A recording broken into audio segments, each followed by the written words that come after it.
হে মুমিনগণ, যখন তোমরা কোনো নির্দিষ্ট সময়ের জন্য ঋণের আদান প্রদান করো তখন তা লিপিবদ্ধ করে নাও এবং তোমাদের মধ্যে কোনো লেখক ন্যায়সঙ্গতভাবে তা লিখে দেবে। লেখক লিখতে অস্বীকার করবে না।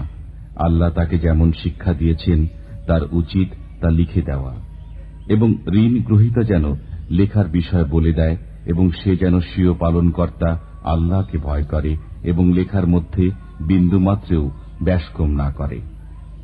অতঃপর ঋণ গ্রহীতা যদি নির্বোধ হয় কিংবা দুর্বল হয় অথবা নিজের লেখার বিষয়বস্তু বলে দিতে অক্ষম হয়, তবে তার অভিভাবক ন্যায়সঙ্গতভাবে লিখাবে। দুজন সাক্ষী করো তোমাদের পুরুষদের মধ্য থেকে। যদি দুজন পুরুষ না হয় তবে একজন পুরুষ ও দুজন মহিলা। ওই সাক্ষীদের মধ্য থেকে যাদেরকে তোমরা পছন্দ করো, যাতে একজন যদি ভুলে যায় তবে একজন অন্যজনকে স্মরণ করে